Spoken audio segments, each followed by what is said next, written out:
오늘 우리가 읽은 말씀을 가지고 흑암의 재앙이라는 제목으로 나눌 때 깨닫는 은혜가 있기를 주님의 이름으로 축원합니다.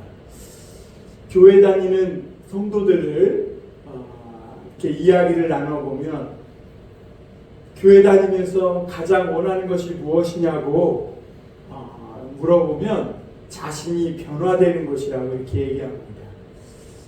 맞는 말이죠. 우리가 점점 변화되어 예수님을 닮아가는 것. 예수 믿는 성도라면 누구나 그러한 꿈과 소망이 있습니다. 그런데 중요한 것이 있습니다. 예수님 닮은 그런 사람이 사람으로 변화되려는 목적이 무엇이냐 하느냐는 것이죠. 왜냐하면 변화의 이유가 사람들에게 보이기 위해서라면, 그래서 결국은 자신의 이기적인 목적을 위해서라면 그 사람은 변화되기를 아무리 꿈꾸고 애쓰고 노력할지라도 결국은 변화되지 못할 겁니다. 오히려 그런 사람들은 겉에 가면을 더 두꺼운 가면을 쓰게 되고 점점 더 교묘한 위선자가 될 가능성이 큽니다. 인간은 언제 변화되냐면 하나님 앞에 정직하게 설 때만 변화가 돼요. 자기 자신이 누군지 알고 자기 자신에 대하여 정말 진심으로 울고 애통하며 나의 그런 악한 본성, 죄성들을 하나님 앞에 회개하고 울지 않는 한 사람은 절대로 변하지 않는다. 그것도 뭐 한 번 해서 되느냐? 그렇지 않아요. 사람은 어느 날 회개했는데도 또 똑같은 죄를 저지르는 자기 모습을 봐요. 그러면서 자신이 얼마나 무능력하고 그렇게 죄에 찌들어져 있는 사람인지를 계속해서 하나님 앞에 정직하게 자기 자신을 내놓을 때, 그때 그 사람은 점점 더 조금씩 성령의 사람, 예수 그리스도를 닮은 사람으로 변화되어져 가는 것이죠. 그래서 여러분, 변화되려는 이 목적, 다른 사람들 앞에서 내가 좀 더 변화된 모습으로 결국은 자기 자신의 어떤 유익만을 꾀하는 그런 목적이라면 결국은 그 사람은 더욱더 이기적인 사람이 될 뿐 하나님이 기뻐하시는 그런 예수 그리스도를 닮은 사람으로 변화될 수가 없다는 겁니다. 오늘 말씀에 이 애굽 왕 바로는 지금까지 8가지 큰 재앙을 당했어요. 그리고 얼마나 많은 고통을 겪었는지도 몰라요. 이 파리, 우박, 개구리, 그리고 나일강이 피로 변하는 이런 사건들, 그런 엄청난 생전에 한 번도 겪어보지 못한 일을 겪으면서 고통을 당하고 그렇게 고난을 겪었지만 바로는 여전히 자신이 변화되기를 거부합니다. 그냥 자기 그대로가 좋다는 것이죠. 바로가 이토록 고집세고 변화되기를 거부하는 그 모습은 사실상 오늘 저와 여러분들의 모습이기도 합니다. 여러분, 우리 자신을 한번 보세요. 그래, 나는 이렇게 변화될 거야 라고 때때로 다짐을 하고 결심을 하지만 결국은 우리는 작심삼일로 끝나고 변화되기를 거부하고 싫어하고 그리고 귀찮아하는 자기 모습을 보게 됩니다. 그리고 합리화하죠. 나는 그래도 꽤 괜찮은 사람이야. 나는 이대로가 좋아 하면서 자기의 변화되지 못한 그 모습을 합리화합니다. 그것은 무엇을 이야기해 주냐면 한 사람이 변화된다는 것이 그만큼 어려운 거예요. 공부를 게을리하던 사람이 큰 충격 없이 어느 날 깜짝 놀랄 만한 어떤 아픔이나 충격 없이 뭔가 공부를 열심히 하겠다라는 이런 변화되려고 하는 마음을 먹는 것조차도 어렵습니다. 한 사람이 변화되려면 그동안 그 사람에게 굳어져온 그런 고집, 자존심, 그리고 자기만의 어떤 이 기질, 그리고 가치관이나 세계관 이런 것들이 송두리째 바뀌어야 되기 때문에 한 사람이 바뀐다는 거 정말 어렵고 어려운 문제예요. 그런데 여러분, 이 사람으로서는 불가능하지만 사람을 만드신 하나님의 은혜가 그 사람에게 임할 때 그는 변화되기 시작합니다. 사람이 변화되는 것, 인간의 능력으로는 불가능하지만 하나님의 강력한 개입이 있을 때 그때 사람은 변화되기 시작합니다.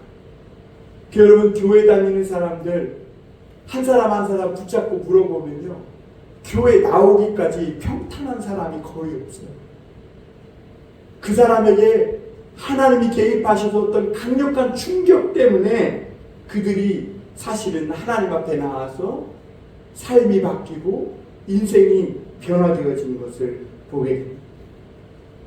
오늘 이 출애굽기에 하나님이 모세를 통해 애굽에 내린 10가지 재앙은 그 당시 애굽 사람이 믿고 있었던 그런 신들, 그리고 고집세게 집요하게 붙잡고 삶에서 중요하게 여기는 그런 것들을 하나님이 하나씩 하나씩 무너뜨리는 거예요.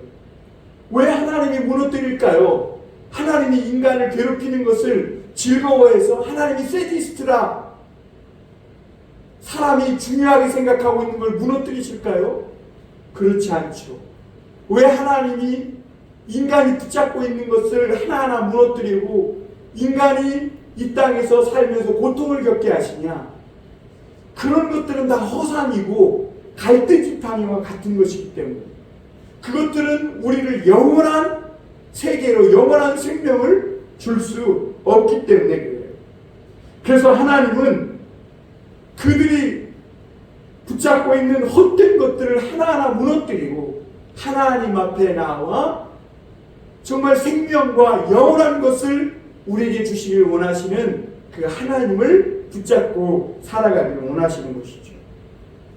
그러나 바로는 그런 엄청난 일들을 8번이나 겪었는데도 불구하고 그 가운데 때로는 두려워하고 막 후회도 하고, 때로는 내가 바로를 모세를 불러서 바로가 내가 이번만큼은 잘못했다고 다시는 그러지 않겠다고 하면서 기도를 부탁하고, 그러면서도 결국에는 오늘 바로의 마음은 여전히 강철인 것을 보게 됩니다.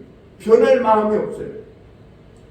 그럼 왜 이토록 바로의 마음이 또 딱딱하게 강팍해졌는가?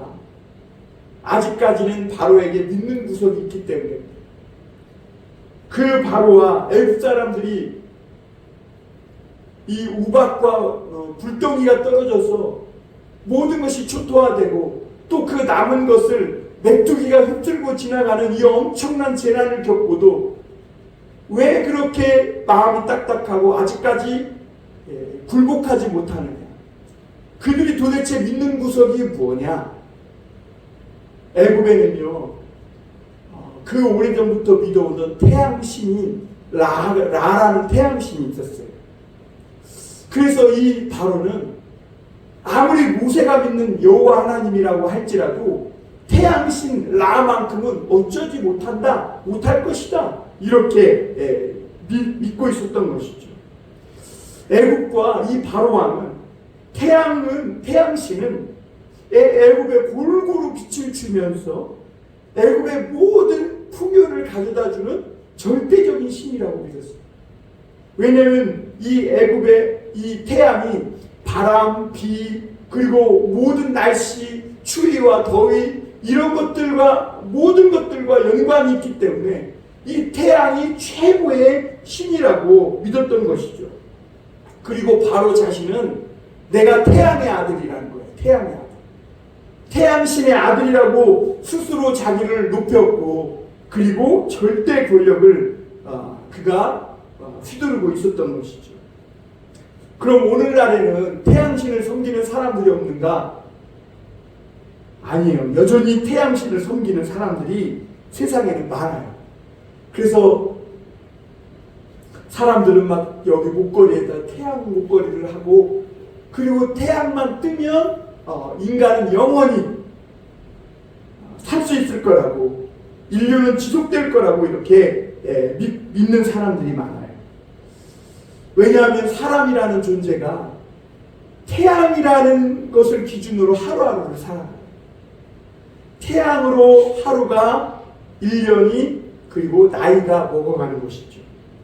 그리고 또한 태양은 이 세상의 모든 동식물을 자라게 하고, 계절과 바람과 기온과 비와 이 모든 것들을 주관하는 신으로, 그 주관하는 것으로 사람들이 믿고 있기 때문에 신처럼 태양을 숭배하는 것이죠.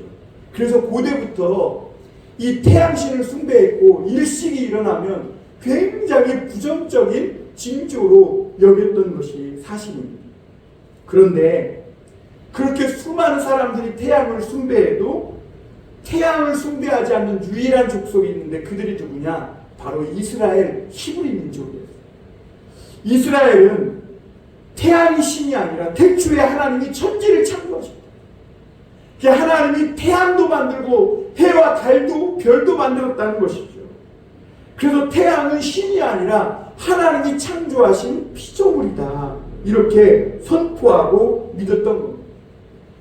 그 당시 수많은 사람들이, 거의 세상의 모든 사람들이 태양을 신처럼 숭배하고 있었는데, 이스라엘 백성들만큼은 아니라고, 이 세상의 모든 만물은 하나님의 작품일 뿐이고 유일한 신은 오직 여호와 하나님 창조주라고 말씀하고 있습니다. 그래서 창세기 1장 1절은 태초에 하나님이 천지를 창조하시니라, 그리고 하나님이 빛이 있으라 하니 빛이 있었고, 이렇게 말씀하고 있는 것을 보게 됩니다. 여러분, 우리가 인간이 세상을 살아가면서 정말 자유롭게 살아갈 수 있는 유일한 길이 있는데, 그게 뭐냐면 오직 하나님만 섬기고 사는 거예요. 사실 따지고 보면 세상에 신비한 것들이 많아요. 일본에 가면 신이 아닌 것들이 없어요. 이것저것 다 신이래. 그래서 행동이 항상 부자연스러운 거예요. 이거 하려면 이런 신에 걸리고, 저거 하려면 빗자루 신에 걸리고, 뭐하는 신에 걸리고, 이사하려면 무슨 손 있는 날에 가면 안 되고, 이러면서 굉장히 인간의 삶이 부자연스럽고 자유를 빼앗기며 미신 속에 살아가게 되는 것이죠. 하나님을 섬기지 않는 인간은 이 세상의 모든 것들이 다 우상이 되고 신이 될 수 있어서 잘못된 것을, 헛된 것을 숭배하며 살아가게 되는 것이죠. 바로는 오늘 아무리 여호와 그 신이라고 해도 하늘에 변함없이 아침만 되면 떠오르는, 그리고 저녁이 되면 지고 온 세상을 환하게 비치는 이 태양신만큼은 어쩌지 못할 것이라고 확신했습니다. 그러나 오늘 하나님은 모세를 통해서 흑암의 재앙을 내리시고, 그러자 태양도 하나님 앞에서는 부끄러워 숨어버리는 것을 알 수가 있습니다. 오늘 21절 한번 같이 읽어보겠습니다. 10장 21절 한번 읽습니다. 여호와께서 모세에게 이르시되 하나님을 향하여 내 손을 내밀어 애굽 땅 위에 흑암이 있게 하라. 곧 더듬을 만한 흑암이니라. 오늘 여기에 보면 하나님이 모세를 통해서 애굽 땅에 흑암이 있게 하라 하면서, 이 흑암은 캄캄한 흑암인데 더듬을 만한 흑암이라고 말하고 있어요. 사람이 더듬는 것은 아무것도 보이지 않기 때문에 그래요. 그래서 오늘 23절에 보면 이 흑암이 얼마나 대단했는지, 사람들이 서로 얼굴을 볼 수 없었고, 그리고 침상에서 처소에서 일어나지도 못했다라고 말씀하고 있어요. 그러니까 흑암이 오니까 사람들의 모든 일상이 붕괴되는 것이고 무너지는 거예요. 그러면 다른 말로 흑암이라는 것은 뒤집어 말하면 무슨 얘기예요? 빛이 없다는 것이죠. 빛이. 깜깜한 흑암이라는 것은 빛이 없다는 얘기예요. 바로와 이 애굽 땅에는 빛이 없는 깜깜한 흑암이 온 땅을 덮은 것이고, 오늘 그런데 이스라엘 자손에게는 빛이 있었다, 이렇게 말씀하고 있어요. 오늘 우리가 이렇게 살아갈 수 있는 것은 하나님이 우리의 빛이 되시기 때문에 그래요. 여러분, 태양빛이 비춰도, 그래서 사람들이 보고 살아가는 것 같지만, 태양이 환하게 비춰도 지금 캄캄한 어둠 속에서 길을 잃은 사람처럼 방황하며 더듬거리며 사는 사람들이 세상에 엄청 많아요. 그럼 오늘날 태양빛이 없어서 그러느냐? 아니에요. 그들의 삶의 길을 밝혀주는, 그들의 어두운 영혼을 밝혀주는 빛이신 하나님이 없기 때문에 그래요. 그러니 그들은 희망도 없고 소망도 없고, 자기가 무엇을 해야 할지, 미래는 어떻게 될지 아무것도 보이지 않는 깜깜함 속에서 더듬거리면서 그렇게 하루하루 살아가고 있는 것이죠. 오늘 이 애굽에 내린 재앙은 태양빛이 가려진 그런 흑암, 그런 자연적인 흑암을 말하는 것이 아니라 사실은 근원적인 흑암, 태초에 빛이 있기 전에, 하나님의 빛을 만드시기 전에 있었던 혼돈과 공허와 어둠, 그 근본적인 어둠을 말하는 거예요. 그러니까 인간의 힘으로는 이 흑암을 아무리 노력해도 어쩔 수가 없어요.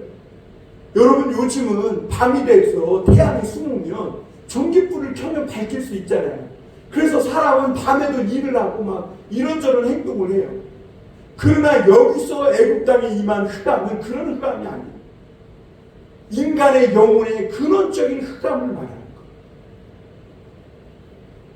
여러분, 사람에게 암흑이 오면 사람들은 두렵고 공포에 떨고 당황할 수밖에 없어요. 오늘 왜 많은 젊은이들이 오포 세대라고 그러잖아요. 이런저런 거 다 포기하고 방황하고 갈피를 잡지 못하고 갈팡질팡하며 살아가느냐? 왜 그러냐면 그들의 영혼에 빛이신, 진리의 빛이신 하나님이 계시지 않기 때문에, 그들이 그 빛을 잃어버렸기 때문에. 성경은 사실 어둠도 하나님이 창조하신 어둠이 있다고 말해요. 여러분, 창세기를 보면 하나님이 태양빛을 만드시고 밤과 낮으로 나누셨다고 했어요. 그래서 사람은 낮에는 열심히 일하고 밤에는 쉬죠. 근데 사람만 그런 게 아니라 세상의 모든 살아있는 것들은 낮에는 다 일하고 밤에는 피곤함과 그 지친 것을 회복하고 또 새 힘을 얻는, 안식하는 그런 시간을 갖기 위해 어둠이 오게 되는 것이죠. 그래서 하나님이 지으신 어둠은 우리를 두렵게 하고 떨게 하는 어둠이 아니라 우리로 지친 영혼을 쉬게 하고 안식과 회복을 주시기 위한 안식의 시간이라는 것이죠. 그러나 오늘 애굽 땅에, 그리고 바로에게 임한 이 흑암은 근원적인 흑암으로, 분명히 태양빛이 떠 있고 대낮인데도 공포와 두려움과 근심, 걱정과 염려에 떠는 상태를 말하고 있는 것이죠. 여러분, 오늘도 자신이 살아가야 할 삶의 진리를 깨닫지 못한 사람들은요, 작은 일만 만나도 쑥스라치게 놀라고, 그리고 두려워하고 걱정하면서 뭘 해야 할지 모르고 더듬거리며 살아가고 있는 것을 보게 돼요. 여러분, 그런 영혼이 있다면 오늘 이 시간에 하나님 앞에 나오셔야 돼요. 하나님이 그 사람에게 어둠을 밝혀주는 진리의 빛이시고 길이시고 그리고 희망의 빛이시라는 것을 여러분 기억하셔야 될 줄 믿습니다. 오늘 24절에 보니까 이렇게 말씀합니다. 바로가 모세를 불러서 이르되 너희는 가서 여호와를 섬기되 너희의 양과 소는 머물러 두고 너희의 어린 것들은 너희와 함께 갈지니라. 여러분, 이 애굽 땅과 바로에게 흑암의 재앙이 임하자 바로는 두렵고 떨린 나머지 모세를 부릅니다. 그리고 공포에 질린 채 이 바로는 모세에게 조건을 제시합니다. 여러분, 하나님의 말씀을 들었으면 내 백성을 보내서 하나님을 예배하고 섬기게 하라. 이 말씀을 들었으면 바로는 그 말씀 빛 가운데 나오면 돼요. 그러면 그의 인생에도 빛이 임하고 두려워하거나 떨 필요가 없어요. 아무리 지옥 같은 캄캄함이 임한다고 해도 그는 영원한 빛이신 하나님이 계시기 때문에 두려워하지 않을 수가 있어요. 그런데 바로가 끝까지 하나님의 말씀을 거부하자 흑암이 그의 영혼을 덮어버렸고, 그는 하나님의 말씀을 순종하기보다는 오히려 하나님의 말씀을 가지고 딜을 하고 또 조건을 제시하는 걸 볼 수가 있습니다. 여러분, 바로는 그가 가지고 있는 이 고집, 신념, 잘못된 이런 아집들이 하나씩 무너지는 그런 고난을 당하면서도 하나님 앞에 자신을 내려놓지 못하고 계속 죄와 타협하고, 그러니까 바로의 영혼이 혼돈 그 자체죠. 여러분, 우리 인간이 죄를 지면요, 두려움에 빠져서요, 혼돈에 빠지게 돼요. 손발이 떨리게 되고 뭘 해야 될지 모르는 거예요. 바로가 지금 그런 상태인 거예요. 그래놓고도 자꾸 죄와 타협하느라고 하는 거예요. 왜? 영혼의 가짜 안식을 취하려고. 그래서 이 바로는 처음에는 너희가 하나님께 제사를 드리되 애굽 땅에서 드려라. 그래. 그게 무슨 말이냐면 하나님을 믿되 애굽을 떠나지 말고 믿으라는 얘기예요. 무슨 말이냐면 너희가 하나님을 믿는 것도 좋지만 세상에서 그 발을 띄지 말아라. 하나님과 세상을 사이에서 양다리를 걸쳐라. 그러니까 그런 얘기예요. 하나님도 좋아하고 세상도 좋아하라는 것이죠. 그러나 여러분, 예수님이 뭐라 그랬어요? 사람은 두 주인을 섬길 수 없다 그랬어요. 하나님을 섬기거나 세상을 섬기거나, 하나님을 섬기거나 돈을 섬기거나 둘 중에 하나지 두 주인을 섬길 수 없다. 근데 바로는 너희가 하나님을 믿되 세상을 좋아하고 이 세상에서 떠나지 말라는 것이죠.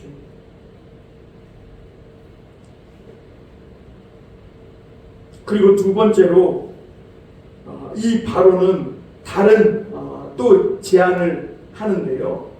뭐라고 제안을 하냐면, 계속 바로는 재앙을 당하고 고통을 당하면서도 두 번째 제안을 하면서 너희가 이제 조금 더 폭이 넓은 제안을 하죠. 너희가 가서 광야에 가서 제사를 드리되 너무 멀리 가지 말라. 여러분, 우리가 하나님을 믿으려면 확실히 믿어야 돼요. 그런데 바로는 뭐라고 얘기하고 있냐면 너희가 하나님을 믿되 적당히 믿어라. 적당히. 여러분, 세상에서 제일 나쁜 말이 적당이라는 거예요. 적당히. 여러분, 우리가 하나님을 믿으려면 확실히 믿어야 돼요. 이것도 아니고 저것도 아니고. 그래서 요한계시록에 보면 예수님이 이 라오디게아 교회를 향해서 뭐라고 얘기하시냐면 너희가 덥지도 않고 차지도 않고 미지근하다는 거예요. 여러분, 콜라 중에 제일 맛없는 콜라가 뭐예요? 미지근한 콜라잖아요. 미지근한 콜라 주면 먹을 수 있겠어요? 그냥 태 뱉어버리지. 그러듯이 하나님이 정말 싫어하는 것이 뭐냐면 확실히 하나님 앞에 붙잡혀 사는 삶이 아니라 이것도 아니고 저것도 아닌 적당한 그런 삶이라는 것이죠. 마귀는 오늘도 얘들아, 너희들 하나님 믿지만 적당히 믿어. 너무 하나님 그러면서 믿지 마. 막 이렇게 유혹한다는 것이죠. 그런데 여러분, 그런 신앙을 갖고 있으면요, 오히려 그 인생이 불행해요. 하나님의 역사가 그런 삶을 통해서는 하나도 나타날 수가 없고 그는 하나님의 놀라운 역사를 경험하며 살 수도 없는 것이죠. 그리고 또 이 바로는 그럼에도 불구하고 이 또 재앙이 임하니까 세 번째 타협안을 제시했는데 그게 뭐냐면 대표로 장정만 가서 예배를 드려라, 이렇게 말합니다. 여러분, 이것은 예배를 드리지만 형식적인 예배를 드려라, 이 얘기예요. 형식적인. 여러분 장정만 가서 하나님께 드리는 예배는요 대표로 드리는 게 없어요. 헌신이라는 것은 우리의 몸신자 아니에요. 몸신자. 우리의 몸과 마음과 모든 것을 하나님 앞에 바치는 것이 믿음이고 헌신이에요. 여러분 신앙이라는 것은 아무리 부모라도 자식을 대신할 수가 없는 거예요.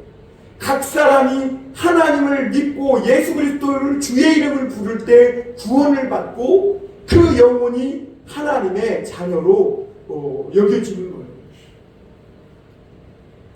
그런데 바로는 대표로 가서 몇 명만 형식적으로 드려라. 그러자 모세는 그럴 수 없다고 말해요. 왜냐하면 우리는 다 하나님 앞에 각자가 자신을 영혼과 몸과 모든 것을 드려서 하나님을 예배해야 한다. 이렇게 말합니다. 그리고 오늘 마지막으로 바로는 흑암의 재앙이 임해서 두려움과 공포가 임하자 모세를 불러가지고 뭐라고 얘기하냐면 너희가 이제 다 가서 제사를 드리라는 거예요. 광야로 가서 제사를 드려라. 드리되 소와 우양과 가축은 두고 가라. 무슨 말이에요? 제사는 두고 가라는 거예요. 그런데 여러분 이스라엘 백성들이 이 제사를 두고 광야로 나가면 며칠 버티지 못하고 그들은 애국으로 돌아와야 하고 또 한 가지는 그들은 하나님 앞에 제사를 드릴 때 가축을 잡아서 드리는데 어떻게 하나님을 섬길 수 있겠어요? 그러니까 이 바로는 이 하나님의 자녀들에게 재물에 집착하고 그들의 마음에 인색한 마음을 심어주면서 온전히 하나님을 섬기지 못하도록 만든 것이죠. 그런데 이 바로의 제안에 모세가 25절에 이렇게 말합니다. 25절 한번 보겠습니다. 모세가 이르되 왕이라도 우리 하나님 여호와께 드릴 제사와 번제물을 우리에게 주어야겠고. 무슨 말이에요? 여러분 아무리 왕이라도 하나님 앞에 드릴 이 제물은 내놓아야 한다는 거예요. 모든 사람이 하나님 앞에 제물을 드려. 왜? 이 모든 것은 본래 하나님 것이지 왕의 것이 아니라는 거예요. 그리고 26절에 보면 우리의 가축도 우리와 함께 가고 한 마리도 남길 수 없으니 이는 우리가 그 중에 가져다가 우리 하나님 여호와를 섬길 것임이며 또 우리가 거기에 이르기까지는 어떤 것으로 여호와를 섬기는지 알지 못함이니이다 하니 이렇게 말합니다. 그러니까 여러분 이 바로는 계속해서 모세와 이스라엘 백성들을 유혹하는 거예요. 온전히 하나님을 섬기는 그런 신앙을 갖지 못하도록 유혹하는 것이죠. 여러분 우리가 하나님을 믿을 때 이 신앙을 가질 때 어떤 마음을 가져야 하느냐. 신약에 보면 우리가 마귀와 싸우되 죄와 싸우되 피 흘리기까지 싸워야 한다고 했어요. 오늘도 마귀는 우리가 하나님 앞에 온전히 붙잡힌 하나님의 자녀로 살아가지 못하도록 회방하는 자예요. 그러나 여러분 우리는 우리의 모든 것을 가지고 하나님을 섬겨야 되는 것입니다. 왜냐하면 나의 모든 것, 내가 지금 입고 있는 옷, 소유하고 있는 것, 심지어 나의 목숨과 심지어 나의 지금 이 학생 시절, 청년 시절, 중년 시절, 이 인생의 모든 삶조차도 하나님의 것이기 때문입니다. 그러자 바로가 모세에게 버럭 화를 냅니다. 28절에 보면 바로가 모세에게 이르되 너는 나를 떠나가고 스스로 삼가 다시 내 얼굴을 보지 말라. 내가 내 얼굴을 보는 날에는 죽으리라. 이렇게 협박을 합니다.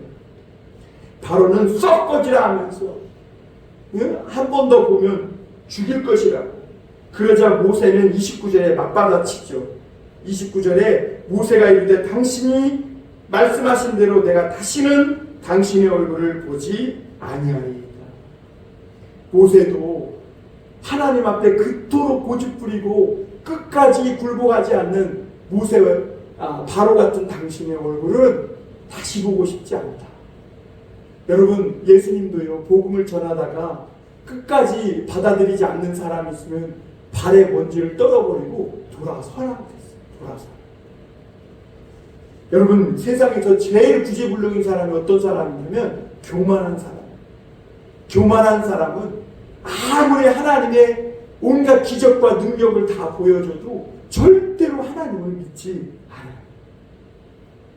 반대로 우리가 오늘 하나님을 믿고 있다는 것, 하나님의 큰 은혜에 우리가 은혜를 받은 자요, 하나님의 손에 이 붙잡힌 자라는 반증인 것이기도 합니다.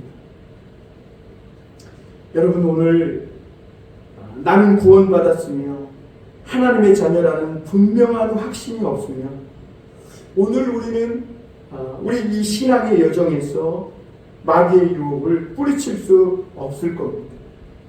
그러기에 아직도 수많은 사람들이 교회는 다니고 있지만 확실히 출애굽을 하지 못하고 세상과 하나님 사이에서 양발을 담그고 갈팡질팡 살아가는 사람들이 있어요. 여러분, 하나님은 우리의 모든 것을 주신이시요, 또한 우리의 모든 것들이 어느 날 갑자기 사라진다 해도 그것을 취하시는 이가 여호와라는 그런 분명한 고백이 있어야 합니다. 그래야 이 신앙의 여정을 떠날 수 있는 것이죠. 그런데 여러분, 세상에 있는 것들을 너무 집착한 나머지 롯의 아내처럼 결국에는 소금 기둥으로 끝나버리고 마는 인생들이 많다는 겁니다. 어느 날 언제 어디서나 누구에게나 오늘날에도 흑암의 재앙이 임할 수 있어요. 오늘 여러분들의 심령에도 흑암이 덮칠 수 있다는 얘기입니다. 우리의 신앙이 하나님의 빛이 우리에게서 멀어져 가는 순간 우리는 흑암에 덮쳐 우리가 무엇을 위해 어떻게 살아가야 할지를 길을 잃어버리고 방황하게 되는 것이죠. 그러나 여러분, 우리가 아무리 짙은 어둠이 우리 인생을 둘러싸고 있다 할지라도 우리에게 비치신 하나님만 계시면 어둠은 물러가게 됐다는 것입니다. 애굽은 흑암 속에서 더듬거리고 있지만 오늘 성경은 분명히 말합니다. 이스라엘 자손들에게는 빛이 있었다. 그게 무슨 말이에요? 이스라엘 자손들에게는 여호와 하나님이라는 영원한 없어지지 않는 진리의 빛이 있었던 겁니다. 왜 그러냐면 이 이스라엘 백성들은 태양신을 섬긴 것이 아니라 빛이신 하나님을 섬겼기 때문에. 여러분, 하나님이 희망의 빛입니다. 여러분, 하나님이 여러분 장래의 소망의 빛인 겁니다. 장차 세상이 캄캄함이 세상과 만민을 덮고 어둠이 온 땅을 덮을 것이라고 성경은 말씀하고 있어요.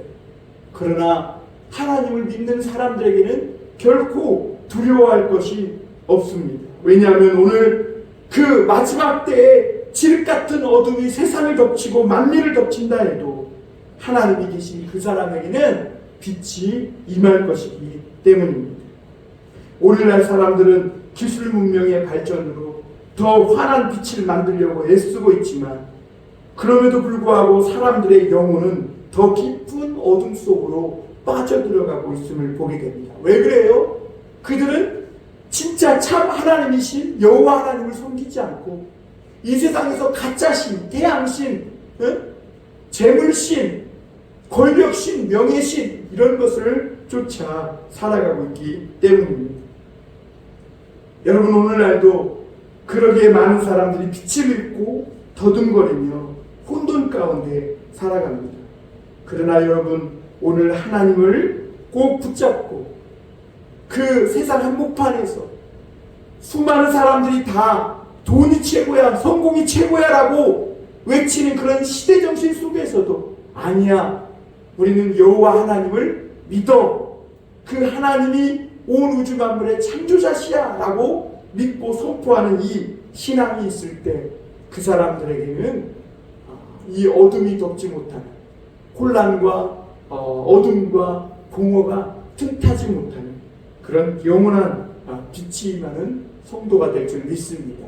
여러분, 오늘도 빛이신 하나님을 붙잡고 복된 삶을 살아가는 우리 모든 교우들이 되시기를 주님의 이름으로 축원합니다. 기도하겠습니다.